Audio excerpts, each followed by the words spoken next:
Hey, what's up? For this video, what we're going to be talking about is voice coils, specifically separating them from spiders. In a lot of cases, actually, in some cases, the voice coil itself is intact and the spider isn't worth saving.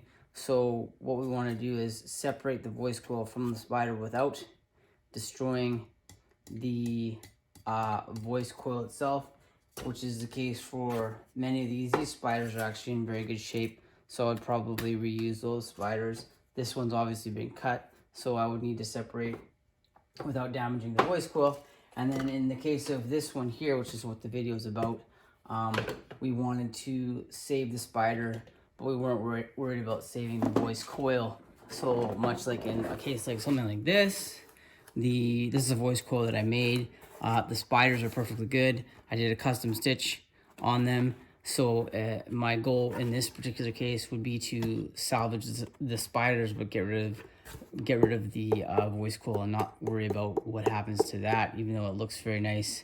The former separated from the windings, making it sound distorted and it was a piece of garbage. So anyway, that's what we're going to be talking about, is achieving this result when pulling off the voice coil, and the technique I use to achieve that.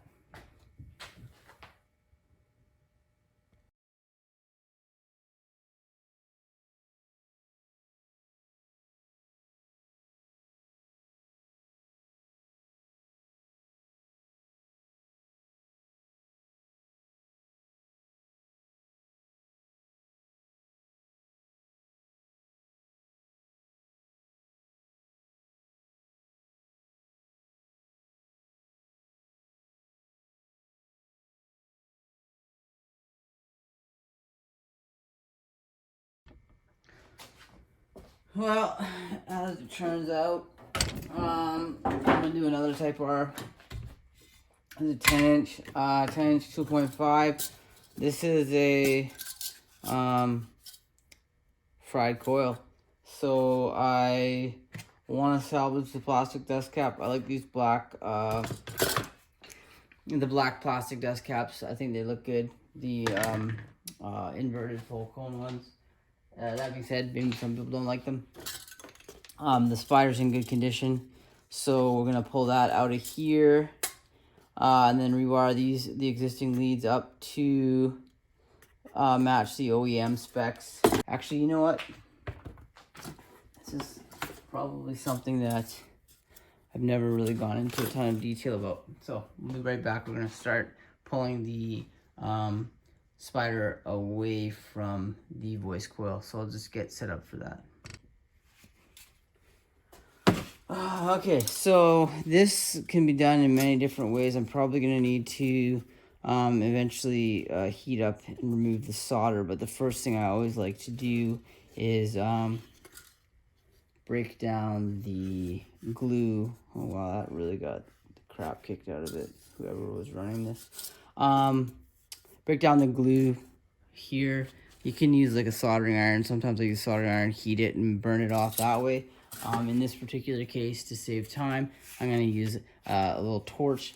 I don't recommend doing this inside without proper ventilation. If you're doing it outside, not an issue. If you're doing it inside, you should probably have a fan running. It smells like shit, and it probably isn't very good for you. That being said, you're going to melt the glue.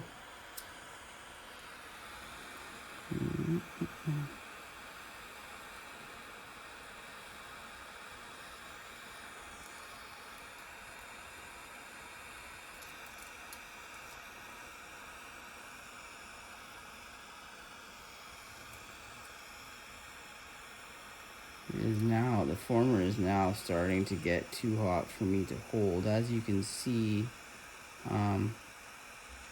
there's a lot of smoke coming off of it. And it stinks like shit.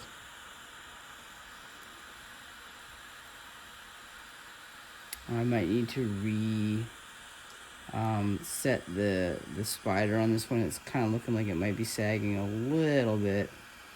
That's easy enough to do. You just warm it with a heat gun. and then seat it where you want it at the correct height.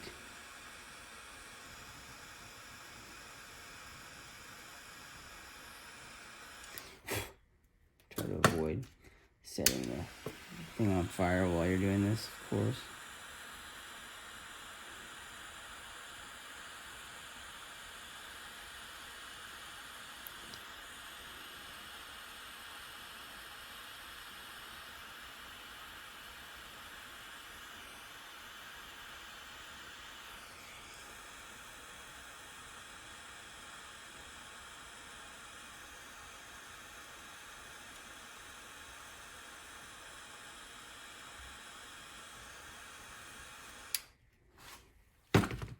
Huh, none of my pliers are here.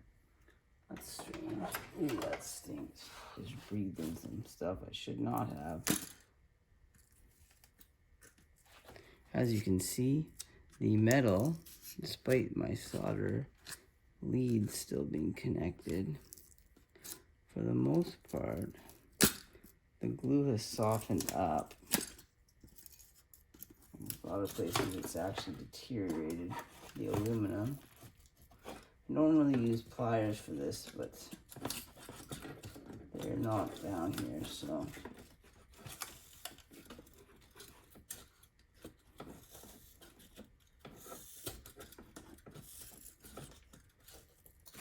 And the other thing is I'm gonna have to grind down the glue on this thing, even once I get the coil off of it, because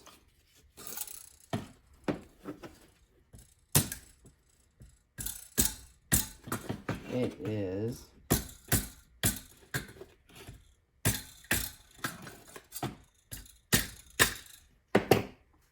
now this is where the trick is going to be, because I didn't heat up my soldering pen. So my choices are either to try to casually not set this thing on fire too much. There's one. The other one's here. Good thing about a focus torch like that. Do it without setting the whole thing on fire. Obviously, these ones are, I'm not sure if Alpine uses copper or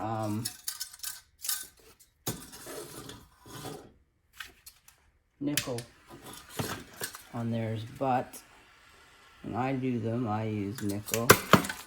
So there you go. Now all I need to do is remove the, you can see the 4 leads separated. I'm gonna have to remove all of this glue. Oh, there's the joys of using a torch without breaking anything. This is not.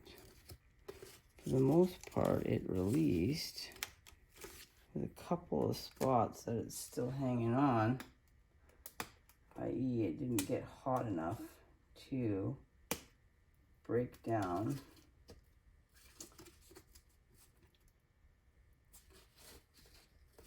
the adhesive connection to the spider itself. That's about to tear. We don't want to pull that away. Of course, we are trying to, our goal here is, of course, to salvage the existing spider, so we don't want to do anything that's going to cause it to tear.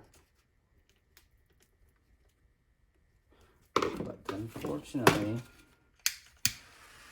there's a couple spots that didn't heat up quite enough.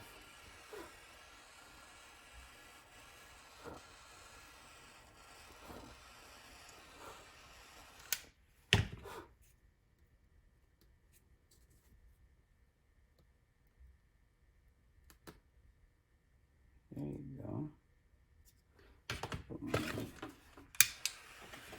A soldering pen in this case would probably be a better choice, but that being said, lightly heating, or even a heat gun would probably be adequate. But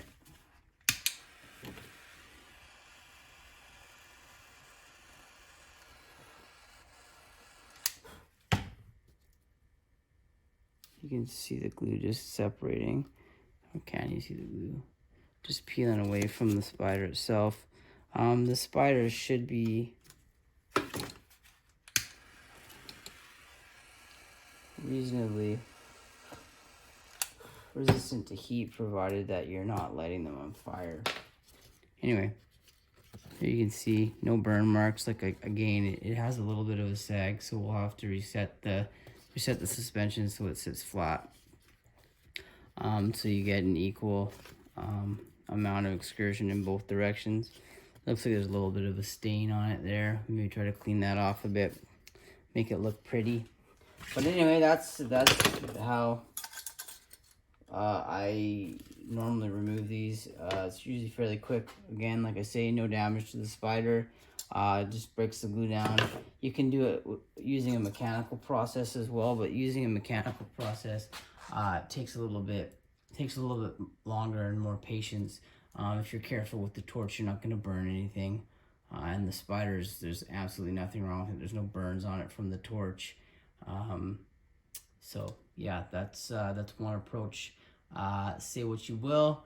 That's the fastest way I've found to get them apart, and the most successful for just breaking down the glue bonds and softening the glue up so it just peels right off, and you have yourself a reusable spider.